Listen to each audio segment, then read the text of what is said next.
नमस्कार, यूपी की बात देख रहे हैं आप और आपके साथ मैं हूं भारती बघेल। नवरात्रि में पहले दिन कुट्टू का आटा खाने से लोगों के बीमार होने का मामला सामने आया है। वहीं दूसरी तरफ एफएसडीए नवरात्र में एक्टिव होकर खाना पूर्ति का काम कर रहा है।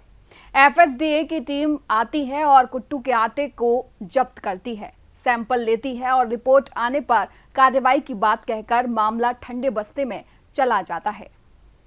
नवरात्र में व्रत रखने वाले लोगों के लिए कुट्टू का आटा जहर साबित हो रहा है, क्योंकि मिलावटी कुट्टू के आटे से बने पकवान खाने से लोगों को फूड पॉइजनिंग हो जाती है और उनको अस्पताल में भर्ती कराना पड़ता है।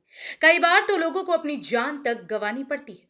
कुट्टू का आटा खाने के बाद बीमार होने वाले लोगों की संख्या में इजाफा होने लगा है, क्योंकि आज के समय में व्यापारी ज्यादा मुनाफा कमाने के लिए हर चीज में मिलावट कर रहे हैं और कुट्टू का आटा भी इस मिलावट से नहीं बचा है।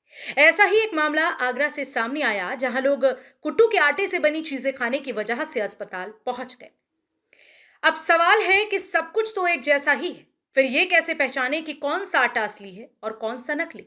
कुट्टू के आटे को खरीदते समय देखें कि असली कुट्टू के आटे का रंग गहरा डार्क ब्राउन होता है, लेकिन अगर कुट्टू के आटे में किसी भी तरह की मिलावट होती है या वो खराब है तो आटे का रंग बदल जाता है, जिसके बाद उसका रंग हल्का हरा हो जाता है।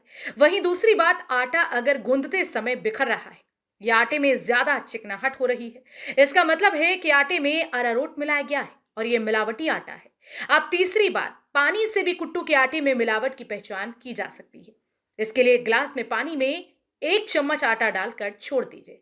अगर यह आटा पानी के नीचे बैठ जाता है और बाकी की चीजें ऊपर आ जाती हैं तो यह नकली और मिलावटी आटा है। साथ ही अगर आप पैकेट वाला आटा खरीद रहे हैं तो उस पर ISI मार्क जरूर देखें और आप इंटरनेट की पैकेजिंग से आटे की पैकेजिंग को भी मिलाकर देख सकते हैं। जहाँ तक कुट्टू के आटे से बीमार होने की तो ऐसा कहीं पता नहीं चला है। हो सकता है 1-2 केस में ऐसा कुछ हुआ हो, और बाकी हमारी टीमें लगातार कार्रवाई कर रही हैं। हमने जिले में 7 टीमें गठित की है, जो कि नवरात्र पर विभिन्न प्रकार के फलाहार और कुट्टू के आटे में विशेष निगरानी कर रही हैं और सैंपलिंग कर रही हैं। अभी हाल में जनपद आगरा में 70 किलो आटा सीज किया गया है और कल शाम को ही बंसल गृह उद्योग को छापा मार करके 1,06,000 किलो लगभग कुट्टू का आटा सीज किया गया और सैंपलिंग कराई गई। सर, ऐसा ही क्यों होता है कि जब त्यौहार नज़दीक होता है तभी विभाग इस पर कार्रवाई करता है? इससे पहले इस पर ध्यान क्यों नहीं दिया जाता?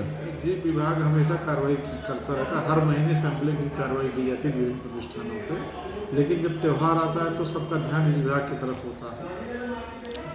अच्छा, आगे क्या क्या कार्रवाई की वो हो रही है इस पर? उसके बाद लगातार हमारा विभाग कार्रवाई करता रहेगा और उसके बाद जो रिपोर्ट प्राप्त होगी उसके आधार पर केस फाइल किया जाएगा। ऐसा नहीं है कि एफएसडीए की टीम कार्यवाही नहीं कर रही, पर सबसे बड़ा सवाल यह है कि एफएसडीए की टीम सिर्फ त्योहारों पर ही क्यों एक्टिव होती है, उससे पहले क्यों नहीं?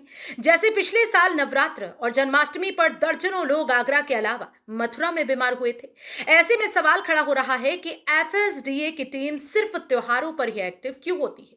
त्योहारों से पहले ही कार्यवाही क्यों नहीं की जाती, या पूरा साल ऐसे उद्योगों पर कार्यवाही क्यों नहीं की जाती है?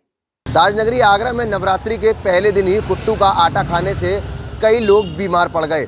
आपको बता दें कि कहीं ना कहीं जो विभाग है उसकी बड़ी लापरवाही सामने आई है।